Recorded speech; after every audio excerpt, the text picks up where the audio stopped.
ओम श्री परमात्मने नमः। ओम श्री गुरुभ्यो नमः। ओम श्री ऋषिभ्यो नमः। ओम असतो मा सद्गमय तमसो मा ज्योतिर्गमय मृत्योर्मामृतं गमय। ओम शांति शांति शांति। सर्वेभ्यो नमः। देववाणी संस्कृतम यूट्यूब चलदृश्यम प्रति भवताम भवतीनां च हार्दम स्वागतम।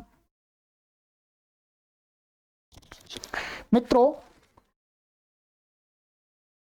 व्याकरण महाभाष्यम को हम निरंतर पढ़ रहे हैं। आज हम इसकी 47वीं कक्षा को पढ़ेंगे, 47th को। 46 कक्षाओं को मैंने आपको पढ़ा दिया है, 47वीं कक्षा आज पढ़ेंगे। और सभी कक्षाओं को क्रमानुसार पढ़ने के लिए आपके लिए हमने प्लेलिस्ट में एक कॉलम बना दिया है, महाभाष्यम नवाह्निकम। उस पर क्लिक करके आप सभी कक्षाओं को कभी भी पढ़ सकते हैं और यह अभियान आपके लिए निःशुल्क है। ये ऋषियों की विद्या आपके लिए पूर्णतः निःशुल्क है। और इन कक्षाओं को आप देववाणी संस्कृतम ऐप को डाउनलोड करके भी उसके अंदर पढ़ सकते हैं, ऐप की पॉलिसी के अनुकूलता से। तो आइएगा, ये महर्षि पतंजलि के द्वारा व्याकरण की प्रौढ़ व्याख्या है जिसको हम पढ़ रहे हैं, महाभाष्यम। चलिए, गत कक्षा में मैंने आपको एक वार्तिक पर हम चर्चा कर रहे थे, पढ़ाया था कुछ, उसका पाठ मैंने आपको।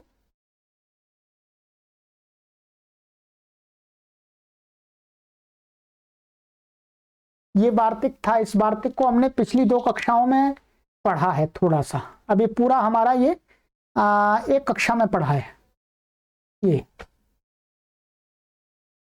क्या था? तस्य विवृतोपदेशादन्यत्रापि विवृतोपदेशः सवर्ण ग्रहणार्थः। यही वार्तिक था, इस पर विचार कर रहे हैं महर्षि पतंजलि जी। ठीक है, वार्तिक पर। ये वार्तिक सभी आचार्य कात्यायन के।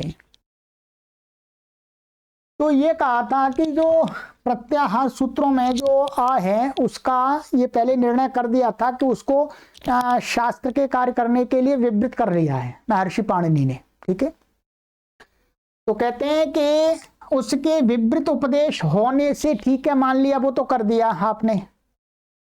अब उस आकार को माने प्रत्याहार सूत्र में तो अयुण में तो विवृत कर दिया है, परंतु उसी आकार को अन्यत्र भी आपको विवृत उपदेश करना पड़ेगा, तभी कार्य कर पाएंगे आप।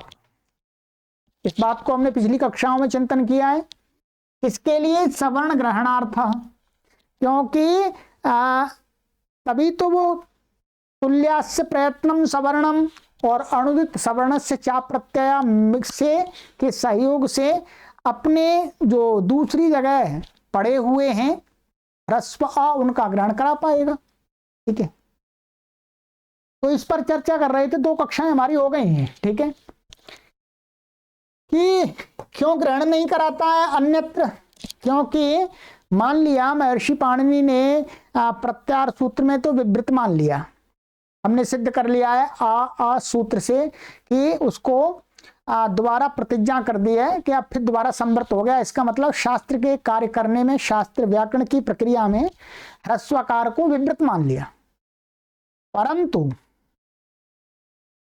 जो अन्यत्र शब्दों में पड़े हुए हैं, अन्यत्र शब्दों में जो पड़ा हुआ है, उसका ग्रहण माने उस प्रत्याहार से अच आदि प्रत्याहार के अंतर्गत ह्रस्वाकार का भी ग्रहण होकर के कार्य हो जाए, उसके ग्रहण के लिए सवर्ण ग्रहण माने सवर्ण का ग्रहण कराने के लिए हमें अन्यत्र माने दूसरे शब्द आदि में धातु, ये बताया था, धातु प्रातिपदिक प्रत्यय निपातस्थ, माने धातु में प्रातिपदिक में प्रत्यय में निपातों में जो ह्रस्वकार पड़ा है उसके ग्रहण के लिए वहां भी हमको विवृत करना चाहिए। सभी धातुओं में, सभी प्रत्ययों में, सभी निपातों में, ठीक है, सभी प्रातिपदिकों में जो ह्रस्वकार है उसको विवृत कहना चाहिए, तभी उनमें कुछ कार्य कर पाएंगे, अन्यथा नहीं कर पाएंगे। इस पर चिंतन कर लिया था। तो यहाँ पर ज्ञापक दिखाया था। पिछली कक्षा में हमने ज्ञापक पर चर्चा की थी। जो समाधान पक्षी था उसने ज्ञापक दिखाया था कि करने की जरूरत नहीं है। ये महर्षि पाणिनि की प्रवृत्ति ये बताती है। क्या बताती है कि अकः सवर्णे दीर्घ में जो अक प्रत्याहार पढ़ा है वो ये ज्ञापित करता है कि जो शास्त्र का जो अयुण का जो ह्रस्वकार है वो धातुस्थ प्रातिपदिकस्थ निपातस्थ प्रत्ययस्थ जो समृत अकार ह्रस्वकार है उसका भी बोधक है, उसका भी ग्रहण कराता है। यह अकार सवर्ण दीर्घा से ज्ञापित होता है अक प्रत्याहार के पढ़ने से। पिछली कक्षा में विस्तार से मैंने बता दिया था। ठीक है, अब क्या है, जो ये ज्ञापक निकाला था आकाश सवर्ण दीर्घा पर जो ज्ञापक निकाला था कि महर्षि पाणिनि की ये प्रवृत्ति बताती है कि अक सवर्ण दीर्घा में जो अक प्रत्याहार पड़ा है उसका मतलब वो ग्रहण करा देता है सबका। तो कहते हैं अब उसका खंडन का, उस ज्ञापक के खंडन का कि ये ज्ञापक ठीक नहीं है आपका, इस पर अब क्या है, ये आगे का प्रकरण चलता है। ये जो ज्ञापक है तो ज्ञापक खंडन का ये अब चल रहा है। अब जो वार्तिक बनाने वाला है, माने वार्तिक को उपस्थापित करने वाले पक्ष वाला जो व्यक्ति है वो कहता है कि आपने जो ज्ञापक दिया है अका सवर्ण दीर्घा का वो ह्रस्व आकार माने प्रातिपदिकस्थ धातुस्थ और प्रत्ययस्थ और निपातस्थ ह्रस्व आकार का ग्रहण करा ही नहीं सकता। आपने ज्ञापक गलत दे दिया। कैसे दे दिया अब देखिए, अब देखते हैं, आइए।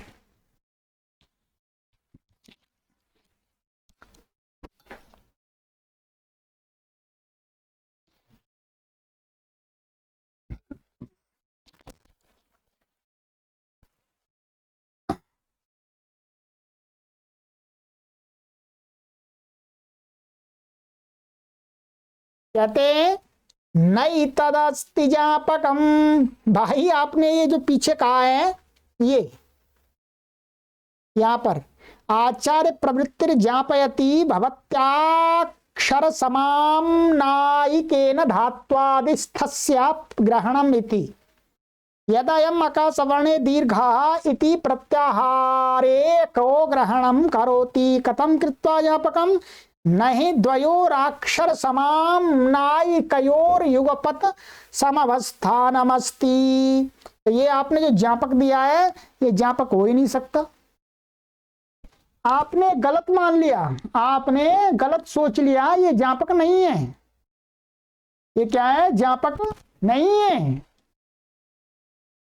कहते हैं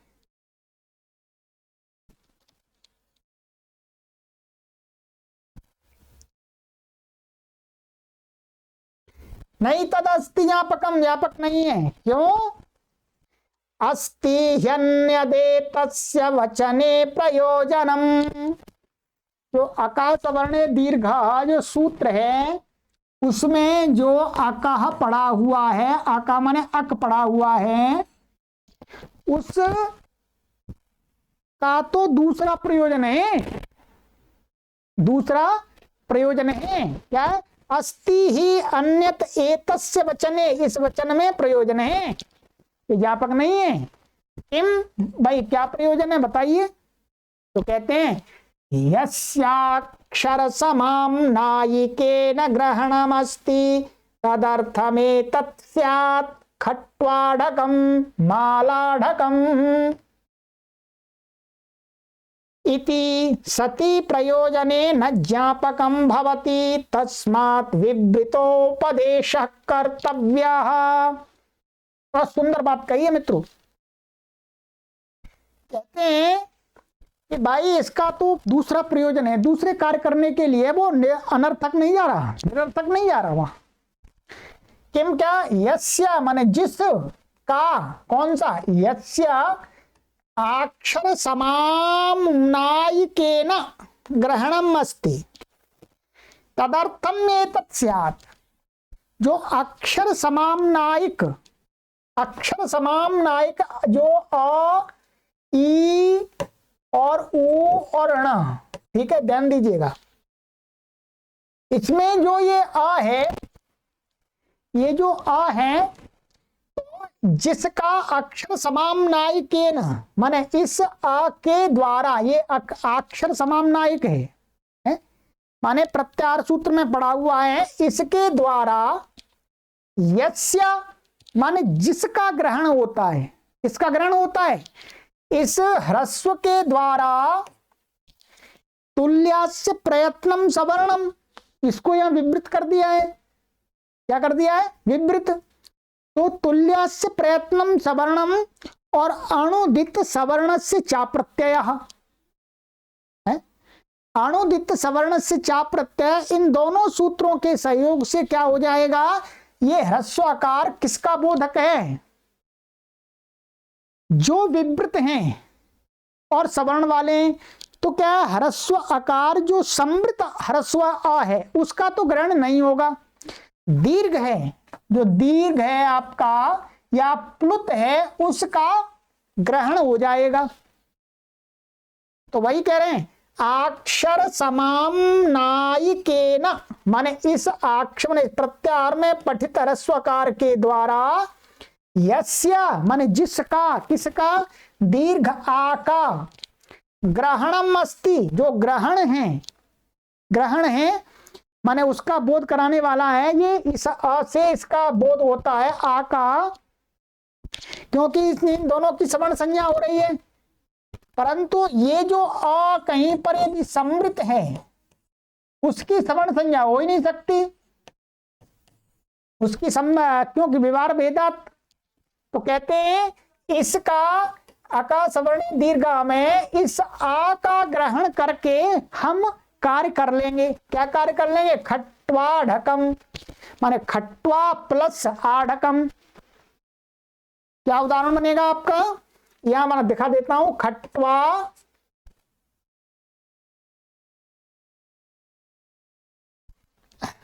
चलिएगा, यहां आ जाइएगा। ये खट्वा, ये हो गया खट्वा प्लस आढ़कम, ये ठीक है।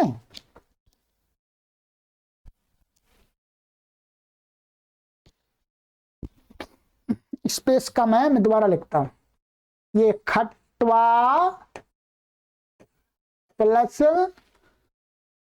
आढ़कम, ठीक है। ये तो क्या है? खट्वा प्लस आढ़कम। तो अका सवर्ण दीर्घा, यहां जो ये आ है ये किसका बोधक है? इसका आ का, इसकी सवर्ण संज्ञा होने के कारण से अणुदित सवर्ण से चा प्रत्यय के सहयोग से इस आ को यहां पर दीर्घ हो जाता है। तो क्या बन जाता है? खट्वा ढकम बन जाता है, ठीक है। क्या बन जाता है? खट्वा ढकम। तो आका सवर्ण दीर्घा सूत्र चरितार्थ हो गया। इसी प्रकार से माला प्लस आढ़कम, माला का आढ़क, ठीक है। तो यहां पर चरितार्थ हो गया। सूत्र निरर्थक नहीं जा रहा, सूत्र में ये जो अ पड़ा है ये निरर्थक नहीं जा रहा। तो ये चरितार्थ हो गया, माने इस आ के आने इस दीर्घ आ में काम कर दिया। तो वही कहते हैं सती प्रयोजने से सूत्र में आ का प्रयोजन हो गया, माने यहां पर दीर्घ करना प्रयोजन हो गया। तो क्या है? न ज्ञापकम भवति, ये नियम है। सती प्रयोजने न ज्ञापकम भवति। यदि किसी सूत्र में किसी पद का कोई कार्य संपन्न हो जाता है तो फिर आप उससे ज्ञापक नहीं निकाल सकते हैं। क्या है? सती निरर्थके ज्ञापकम भवति। माने किसी भी पद या किसी भी सूत्र के निरर्थक होने पर वो किसी अन्य का ज्ञापक होता है। ये नियम है व्याकरण का, ठीक है। आपने तो ऐसा कहा था कि अनिरर्थक जा रहा है, यहां पर एक प्रत्यार बनाना चाहिए था। यदि ह्रस्वकार का ग्रहण नहीं कराते महर्षि पाणिनि जी तो एक प्रत्यार बनाना चाहिए था। पिछली कक्षा में ही समझाया था मैंने आपको।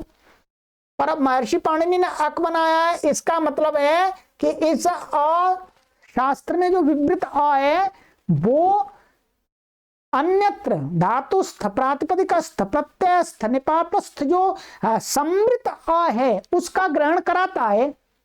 यदि ग्रहण नहीं कराए तो फिर ये निरर्थक जा रहा है। तो कहते हैं निरर्थक नहीं जा रहा है, इससे तो दीर्घ आ का ग्रहण होकर के ये भी विवृत यहाँ शास्त्र में है ही और ये भी विवृत है ही, ये तो वस्तुता है। तो यहाँ पर आ का हो जाएगा और आ का कार्य हो जाएगा, खट्वाडकम मालाडकम। तो सती प्रयोजने न ज्ञापकम भवति, प्रयोजन है सूत्र का आ का, तो इसलिए ज्ञापक नहीं बन सकता। गलत, आक्षेप का खंडन कर दिया। अर्थात वार्तिक को बनाना चाहिए, ये कह रहे हैं वार्तिक को बनाना चाहिए। वार्तिक को बनाना चाहिए का मतलब ये नहीं कह रहे कि महर्षि पाणिनि जी कहीं गलत है। महर्षि पाणिनि जी के सूक्ष्म सिद्धांत को ही वार्तिक स्थापित करते हैं। बहुत सारे पाठक महानुभाव ऐसा विचार करते हैं कि महर्षि का जो पाणिनि थे उनके सूत्रों का वार्तिकों के द्वारा खंडन किया। नहीं नहीं, महर्षि पाणिनि के द्वारा जो सूक्ष्म बातें थी उनको उजागर किया है, ठीक है, वार्तिकों के माध्यम से।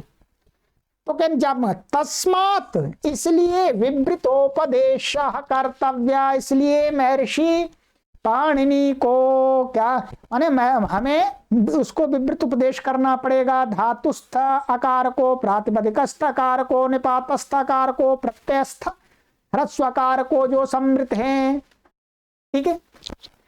चलिएगा, ये क्लियर हो गया। अर्थात ये जो वार्तिक था ये हमें बनाना ही चाहिए। तस्या विवृतोपदेशात अन्यत्रापि विवृतोपदेशः सवर्ण ग्रहणार्थः, ठीक है जी। अब आगे नया प्रकरण उठता है किसी वार्तिक पर एक देशी, माने वार्तिक के एक देश को लेकर के, वार्तिक के एक देश को लेकर के पूर्व पक्षी शंका उठाता है। ध्यान दीजिए, क्या शंका उठाता है कि भाई आप इस वार्तिक में आचार्य कात्यायन के अन्यत्रापि विवृतोपदेशः सवर्ण ग्रहणार्थः, इससे आप इसको क्यों पढ़ रहे हैं? एक देशी है, ये अभी समाधान किया, अभी उस पर और शंका उठा रहा है एक देशी कोई पूर्व पक्षी, ठीक है। तो क्या ये इसका वार्तिक का इस अंश का अभिप्राय क्या है, अभिप्राय क्या है, ठीक है। आइएगा, आप देखते हैं क्या शंका उठाते हैं।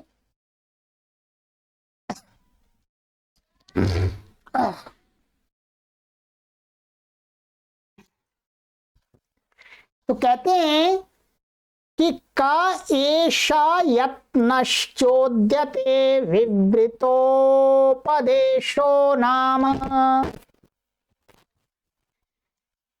ये कहता है पूर्व पक्षी है, एक देशी पूर्व पक्षी कि का एषा यत्नश्चोद्यते, माने वार्तिक है, उस वार्तिक के द्वारा आप कह रहे हैं कि महर्षि पाणिनि वो कि हमें ये करना चाहिए कि धातुस्थ प्रातिपदिकस्थ और निपातस्थ और प्रत्ययस्थ जो ह्रस्व आकार हैं उसको विवृत करना चाहिए, विवृत उच्चारण करना चाहिए। यहां पर क्या है, उपदेश का अर्थ क्या है, उच्चारण, ठीक है, उच्चारण करना चाहिए। तो कहते हैं कि जो आप इस वार्तिक के द्वारा विवृतोपदेश की बात कह रहे हैं, जो वार्तिककार कह रहे हैं, इसमें लाभ क्या है, लाभ क्या है?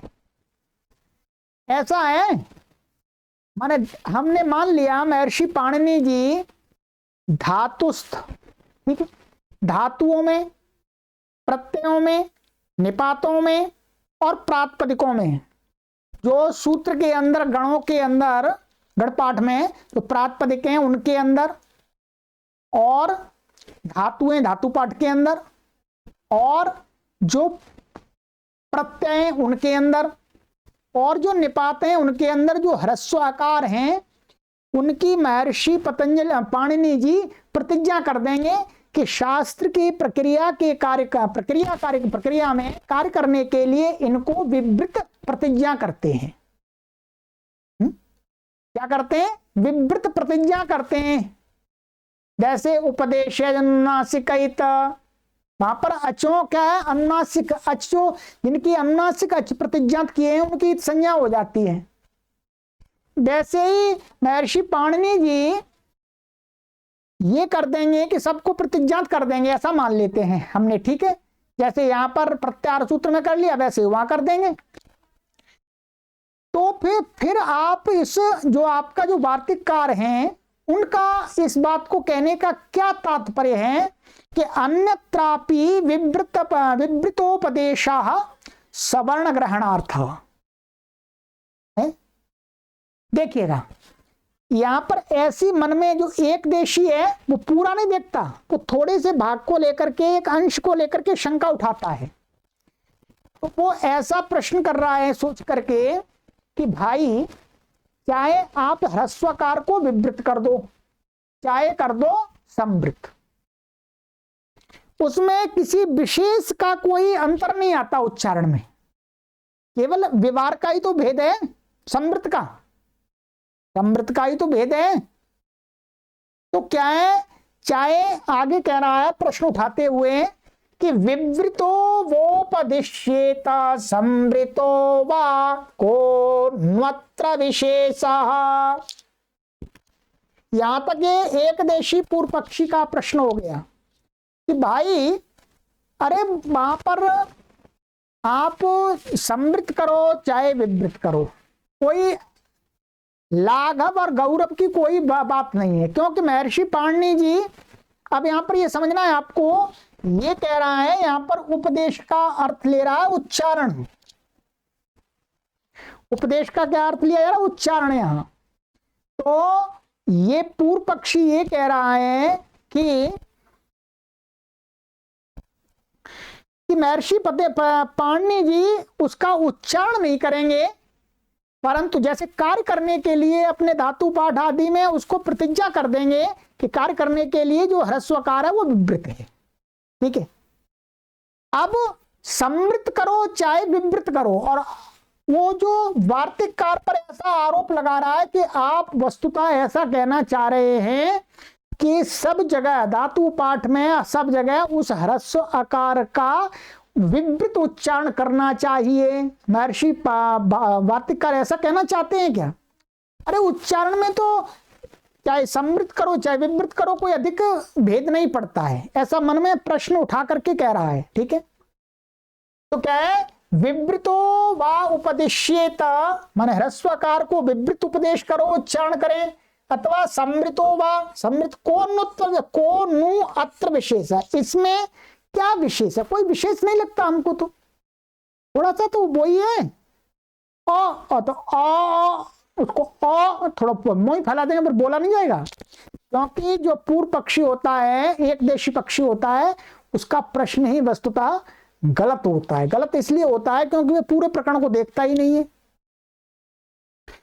तो अब यहां तक ये पूर्व पक्षी का हो गया कि जो वार्तिककार का विवृतोपदेश कहने का तात्पर्य क्या है, क्यों कहना चाह रहे हैं, क्या उसके बिना काम नहीं चलेगा? महर्षि पाणिनि ने मान लिया, धातु पाठ आदि में प्रतिज्ञा कर दी, ठीक है, अब वो काम हो जाएगा। अब देता है समाधान पक्षी, देखिएगा, स एष सर्व एवं अर्थो यत्नः क्रियते, ये जो सारा वार्तिककार के द्वारा इस प्रकार का क्या है, एवं अर्थ, ये एक पद है पूरा, ध्यान देंगे, समास है, इसमें क्या है, बहुब्रीहि समास है। ये किसको कह रहा है? यत्नः का विशेषण है, माने एवं माने इस प्रकार के, अर्थ माने प्रयोजन, माने एवं अर्थः, अर्थ माने प्रयोजनम यस्य यत्नस्य स यत्नः एवं अर्थः यत्नः। यत्ना का विशेषण है, इसको अलग अलग मत कीजिएगा, एवं में और अर्थ अलग नहीं है, समस्त पद है कि एवं अर्थ माने महर्षि वार्तिककार के, आचार्य कात्यायन के द्वारा, वार्तिककार के द्वारा ये इस प्रकार के प्रयोजन, इस प्रकार का प्रयोजन, कौन सा प्रयोजन अभी बता रहे हैं आगे, कि इस प्रकार के प्रयोजन वाला यत्न सब कुछ ये इसलिए किया जाए, ऐसा किया जा रहा है, वार्तिक बना रहे हैं, तस्य विवृतोपदेशादन्यत्रापि विवृतोपदेशः सवर्ण ग्रहणार्थः क्रियते, किया जा रहा है किसके लिए, यानी एतानि प्रातिपदिकानि अग्रहणानि तेषां एतेन अभ्युपायेन उपदेशश्चोद्यते। मैंने संधि तोड़ के पढ़ा है, ठीक है, समझाने के लिए। क्या यानी माने जो, एतानी माने ये, प्रातिपदिकानी, प्रातिपदिकानी का अर्थ यहां पर प्रातिपदिक तो लिया है, प्रातिपदिक क्या है, उपलक्षण मात्र है। प्रातिपदिक से यहां पर आपको धातु, प्रत्यय, निपात, निपात तो नहीं, निपात की आवश्यकता नहीं पड़ेगी, धातु और प्रत्ययों की आवश्यकता पड़ेगी, ठीक है। तो प्रातिपदिकानी ये, यानी एतानी प्रातिपदिकानी माने प्रातिपदिक, धातु और प्रत्यय, ठीक है, इन तीनों का ये क्या है, उपलक्षण है। अग्रहणानी, अग्रहणानी का अर्थ है भाई, महर्षि पाणिनि जी ने सारे शब्द तो गणपाठ में नहीं पढ़ दिए, अष्टाध्यायी के सूत्रों में सारे शब्द तो नहीं पढ़ दिए, अष्टाध्यायी में सारे प्रत्यय भी नहीं पढ़ दिए, और धातु पाठ में सभी धातुएं भी नहीं पढ़ी हैं, ये ध्यान देंगे। क्या महर्षि पाणिनि जी ने सभी धातुओं को धातु पाठ में नहीं पढ़ा, उसके अलावा भी हमें धातुओं की कल्पना करनी पड़ती है, और ये कौन बताता है, उणादयो बहुलम, उणादि सूत्र ठीक है। तो कहते हैं कि यानी एतानी प्रातिपदिकानी अग्रहणानी, जो इन महर्षि पाणिनि के शास्त्र में साक्षात एकदम प्रतिपद नहीं पड़े हुए हैं, काम उनमें भी करना होता है महर्षि पाणिनि के शास्त्र से, ठीक है, उनसे भी कार्य करना होता है। तो कहते हैं जो पढ़े हुए नहीं है, तेषां माने उनका, अग्रहणानि माने अपठितानि, जो अपढ़े नहीं पढ़े हुए हैं, उनका एतेना अभ्युपायेन माने इस, जो वार्तिक कह रहे हैं, वार्तिक रूपी उपाय से, क्या वार्तिक रूपी उपाय है, अन्यदत्रापि विवृतोपदेशः सवर्ण ग्रहणार्थः, ठीक है। तो क्या इस उपाय से चोद्यते माने बताया जा रहा है महर्षि आचार्य कात्यायन के द्वारा। भाई आपने महर्षि पाणिनि को मान लिया, महर्षि पाणिनि ने शास्त्र में जो पढ़ दिए हैं उनकी तो चलो सिद्धि हो जाएगी, महर्षि पाणिनि ने प्रतिज्ञा कर दी, परंतु महर्षि पाणिनि के सूत्र वहां पर भी लगते हैं जो महर्षि पाणिनि के शास्त्र में नहीं पढ़े हुए शब्द हैं, धातुएं, प्रत्यय, उनमें भी लगता है। तो वहां कैसे करेंगे, तो उसको ही यह वार्तिक सिद्ध कराने के लिए प्रयास कर रहा है अपठितों के बारे में, ठीक है। धातु पाठ में पढ़े उनके लिए नहीं है, उनमें तो प्रतिज्ञा है महर्षि पाणिनि की, भाई वो ह्रस्वकार विवृति है कार्य करने के लिए, उच्चारण में समृद्ध है, परंतु जो अपठित हैं उनमें भी कार्य हो जाए सूत्रों के द्वारा, इसके लिए ही ये वार्तिक बनाया जा रहा है। कहते हैं तद गुरु भवति, इस वाक्य को समझ लिए, यहां पर बहुत डाउट रहता है। तद गुरु भवति, तद गुरु भवति का अर्थ है कि प्रत्येक शब्द को पढ़ करके, प्रत्येक धातु को पढ़ करके, प्रत्येक प्रत्यय को पढ़े महर्षि पाणिनि जी पहले, फिर उसमें प्रतिज्ञा करें। तो प्रतिपद पाठ करना तो संभव नहीं है। महर्षि पाणिनि क्या, किसी भी आचार्य, कहते हैं बृहस्पति जी ने भी प्रतिपद पाठ किया परंतु समाप्ति नहीं हुई शब्दों की।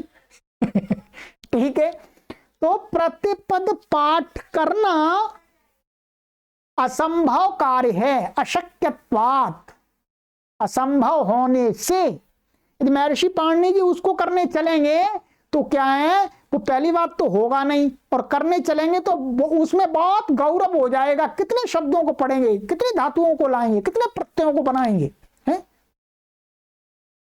तो कहते हैं तद गुरु भवति, वो कार्य बहुत गुरु है। तद का अर्थ यहां से मत जोड़ लीजिएगा, इसमें बहुत सारे पाठक है इसी को तद माने यह बहुत गुरु होता है, ये गुरु नहीं होता, ये तो लघु है। वार्तिक का जो किया जा रहा है विवृतोपदेश माने अन्य दत्रापि विवृतोपदेश श्रवण ग्रहणार्थ, ये जो उपाय है ये तो लघु है। इससे भिन्न जो दूसरा मार्ग है प्रतिपद पाठ करके उसमें पठित ह्रस्व आकार को समृत को विवृत प्रतिज्ञा करना, वो कैसा कार्य है, गुरु कार्य, तद गुरु भवति। वो कठिन काम होता है, उसमें बहुत परिश्रम करना पड़ेगा, फिर भी वो पूरा नहीं होगा। ठीक है, तस्मात् वक्तव्यम, तस्मात् इसलिए कहना ही चाहिए। क्या कहना चाहिए, धात्वादिस्थश्च विवृतः इति। ये वार्तिक को क्लियर कर रहा है। वार्तिक माने इसलिए धातुस्थ, प्रातिपदिकस्थ, प्रत्ययस्थ, कौन से, अब कोई भी हो, अब ध्यान देगा, अब इसमें धात्वादिस्था विवृता, अब क्या है, धातु हम ऐसे हम कह देंगे कि अन्यत्र माने सब जगह, पठित में भी अपठित में भी सब जगह क्या करना चाहिए, समृत आकार को विवृत मान लेना चाहिए शास्त्र के कार्य करने के लिए। क्या करने के लिए, शास्त्र के कार्य करने के लिए। तो क्या होगा, महर्षि पाणिनि ने जो पढ़े उनमें भी काम हो जाएगा और जो नहीं पढ़े हैं उनमें भी कार्य हो जाएगा। तो यही बात धात्वादिस्थश्च विवृता इति, इसी माने यही तो वार्तिककार कह रहे हैं। वार्तिककार यही कह रहे हैं, तस्य विवृतोपदेशादन्यत्रापि विवृतोपदेशः सवर्ण ग्रहणार्थः। वार्तिककार यही कह रहे हैं। तो अब इसलिए हमें ये वार्तिक मन वार्तिक सही है। वार्तिककार का जो अभिप्राय है वो महर्षि पाणिनि के शास्त्र को प्रवृत्त कराने के लिए विस्तार से बताता है। ठीक है, तो वार्तिक मन वार्तिक में यही जो बात कही थी कि विवृत अन्य दत्रापि विवृतोपदेशः सवर्ण ग्रहणार्थः, उसकी आवश्यकता है, उसको हमें बताना चाहिए। ठीक है, नहीं तो फिर अपठित प्रातिपदिक, अपठित धातु, अपठित प्रत्यय, उनमें कार्य नहीं हो पाएगा। अब ये ध्यान रखेंगे, बहुत सारे पाठक शास्त्रों को जिन्होंने परंपरा से नहीं पढ़ा है, ठीक है, ये विद्या कोई एक दिन की नहीं आती, कोई एक घंटे में नहीं आ जाती, गुरुजी कोई मंत्र नहीं दे देंगे। इस विद्या को पढ़ने में आपको कम से कम 10 वर्ष लगाने होते हैं। बहुत सारे लोग सोचते हैं कि महर्षि पाणिनि ने अपने धातु पाठ में सभी धातुएं पढ़ दी हैं, अष्टाध्यायी में सभी प्रत्यय पढ़ दिए हैं। ऐसा नहीं है। महर्षि पाणिनि ने खुली छूट दी है, हमको खुली छूट दी है। क्या छूट दी है महर्षि पाणिनि ने अपने सूत्रों के माध्यम से, कि भाई मैं तो मात्र इशारा कर रहा हूं, आपको कोई शब्द दिखते हैं उनमें आप नई धातु की कल्पना कर सकते हैं, नए प्रत्यय की कल्पना करके उस शब्द को सिद्ध कर सकते हैं। ये छूट है महर्षि पाणिनि के द्वारा अष्टाध्यायी के अंदर। इसलिए ऐसा मत मानिएगा कि महर्षि पाणिनि ने अष्टाध्यायी, धातु पाठ, गण पाठ, गुणादि पाठ, लिंगानुशासनम में सब कुछ रख दिया है। नहीं, महर्षि पाणिनि स्वयं नहीं कहते, तो छूट देते हैं। इसलिए महर्षि पाणिनि के शास्त्र को क्या बोलते हैं, बोलो, अकालकम पाणिनीयम। तो पाणिनि व्याकरण है वो अकालकम। अकालकम का अर्थ है अब ये काल से बाहर हो गया, अब ये कभी नहीं रुकेगा व्याकरण, अनंत काल मैंने जब तक निरंतर ये संस्कृत भाषा रहेगी तब तक महर्षि पाणिनि का व्याकरण एकदम अबाध रूप से कार्य करता रहेगा। क्योंकि महर्षि पाणिनि का जो व्याकरण है वो काल की सीमा से बाहर हो गया, देश की सीमा से बाहर हो गया। अब महर्षि पाणिनि का जो व्याकरण है वो केवल और केवल भारत की संस्कृत को नहीं, कहीं पर भी संस्कृत भाषा उसमें काम करेगा। ये ध्यान रखना होता है हमको शास्त्र पढ़ते समय, ठीक है। तो अब इसने ये ठहरा दिया कि हमें वार्तिक बनाना ही चाहिए। क्या?